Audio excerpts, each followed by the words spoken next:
আসসালামু আলাইকুম ভিউয়ার্স, কেমন আছেন সবাই? আশা করি সবাই ভালো আছেন। টেক বাংলাদেশের ইউটিউব চ্যানেল থেকে আপনাদের সবাইকে জানাচ্ছি আন্তরিক অভিনন্দন ও শুভেচ্ছা। আপনাদের সাথে আছি আমি মোহাম্মদ রমজান। আজকে আপনাদের দেখাবো কিভাবে আপনারা চ্যানেল মার্কসের মাধ্যমে ফটোশপে যে কোনো ছবির ব্যাকগ্রাউন্ড সহজেই রিমুভ করতে পারেন। তো এর জন্য প্রথমে চলে যাবেন ফটোশপে। আমি আমার ফটোশপে চলে গেলাম। ফটোশপে চলে যাওয়ার পর দেখুন এরকম একটা ছবি আমি অলরেডি নিয়ে রেখেছি। তো আপনারা চাইলে যে অন্য কোনো ছবি নিতে পারেন। তো নেওয়ার পরে আপনারা চলে যাবেন প্রথমে চ্যানেলে।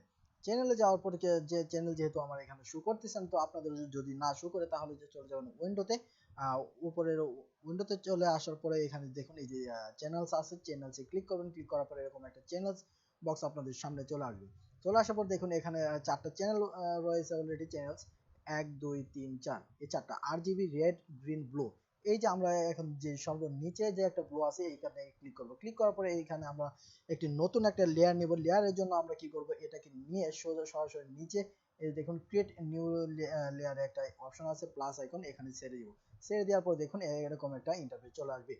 এরকম আরেকটা যখন চ্যানেল চলে আসবে সেই চ্যানেলের উপর আমরা কি করব, কন্ট্রোল এল দিয়ে লেভেলস অপশনটা নিয়ে আসবো। কন্ট্রোল প্লাস এল চাপ দেওয়ার পর দেখুন এই যে দেখছেন, কন্ট্রোল এল প্রেস করার পরে আমাদের সামনে এই লেভেলস অপশনটা চলে আসছে। চলে আসার পরে এখন আপনারা কি করবেন, এখন আপনারা করবেন কি, এই যে নিচে যে কালোটা আছে এই কালোটা আমরা আরো বেশি কালো করব, এবং উপরে যে সাদাটা আছে এই সাদাটা আরো বেশি সাদা করবে। এই জন্য আহ, এখানে এই যে দেখুন এই স্লাইসটা নিয়ে ডানে চেপে দিবেন মাঝ বরাবর, আবার এই সাদা স্লাইসটা নিয়ে আবার মাঝ বরাবর নিয়ে আসবেন।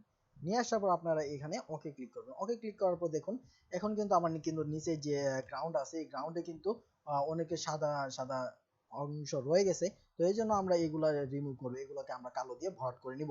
এই জন্য আমরা কি করব, এই টুলবারে যাব, সাইডে টুলবার, টুলবারে যাওয়ার পর ব্রাশ অপশনে ক্লিক করব। ব্রাশ অপশনে ক্লিক করার পর আমাদের ফরগ্রাউন্ড কালারটা থাকবে ব্ল্যাক, এবং ব্যাকগ্রাউন্ড কালার থাকবে হোয়াইট, এবং উপরে অপাসিটি থাকবে 100% এবং ফ্লো থাকবে 100%। থাকার পর তারপরে আমরা এটাকে ক্লিক অ্যান্ড ড্র্যাগ করে কালো করে নিব। আপনারা চাইলে এটা গোলাকার এটা আপনার ব্রাশের টুলটা বড় ছোট করে নিতে পারেন। এর জন্য লেফট থার্ড ব্রেকেট অর্থাৎ রাইট থার্ড ব্রেকেট, যে কোনো মানে এই দুইটা দিয়ে আপনারা ছোট বড় করে নিতে পারবেন। তো আমি ছোট বড় করে নিয়ে আস্তে আস্তে ড্র্যাগ করছি, ক্লিক অ্যান্ড ড্র্যাগ করছি।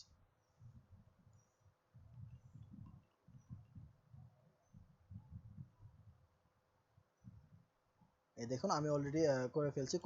করার পরে আপনারা কি করবেন, কন্ট্রোল চেপে ধরে, কন্ট্রোল চেপে ধরে এই যে ব্লু কপি যে একটা লেয়ার করেছেন অর্থাৎ চ্যানেলস করেছেন এটার উপর একটা ক্লিক করবেন। ক্লিক করার পর দেখুন এই যে এই সাদা অংশটাতে কিন্তু অলরেডি কিন্তু কি হচ্ছে, মিউজিক হচ্ছে, ঠিক আছে। তো সিলেকশন হয়ে গেছে। সিলেকশন হওয়ার পরে আপনারা আবার কি করবেন, উপরে যে আরজিবি কালারটা আছে আরজিবিতে একটা ক্লিক করবেন। ক্লিক করার পর দেখুন এই যে আমার স্কাই যে এটা আছে সেখানে কিন্তু সিলেকশন চলতেছে। চলার পরে আপনারা চলে যাবেন লেয়ারে। লেয়ারে যাওয়ার পরে এখানে এই যে লেয়ার অপশনে ক্লিক করা থাকবে। তো তারপরে এখানে আপনারা একটা মার্কস করব, ঠিক আছে। এখানে আপনারা মার্কস করে নেবেন। তো এই জন্য অলটা চেপে ধরে এই যে নিচে লেয়ার অপশনের নিচে একটা মার্কস চিহ্ন আছে এইটাতে ক্লিক করবেন, অলটা প্লাস মার্কস। এটা ক্লিক করার পরে আমরা আপনারা দেখতে পাবেন পিছনের যে এই অংশটা আছে স্কাই অংশটা সেটা চলে যাবে। আমি অলটা প্লাস মার্কস ক্লিক করলাম। ক্লিক করার পর দেখুন পিছন অংশটা চলে গেছে। এই যে দেখুন এখন কিন্তু আকাশ নেই, ঠিক আছে। তো আমরা মুভ টুলসে ক্লিক করে আমরা এটাকে মুভ করে দেখুন এই যে এখন কিন্তু পুরোটাই চলে গেছে। তো ভিউয়ার্স, এভাবে আপনারা চ্যানেল মার্কস এর মাধ্যমে আপনারা কিন্তু সহজেই একটা ছবির ব্যাকগ্রাউন্ড যে কোনো ব্যাকগ্রাউন্ড চেঞ্জ করতে পারেন। তো ভিউয়ার্স, যদি আমার ভিডিওটি ভালো লেগে থাকে অবশ্যই আমার চ্যানেলটি সাবস্ক্রাইব করবেন এবং পাশে থাকা বেল আইকনটি ক্লিক দিয়ে রাখবেন, এবং লাইক কমেন্ট করে জানিয়ে দিবেন আপনাদের সুন্দর মতামত। তো ধন্যবাদ সবাইকে। আসসালামু আলাইকুম।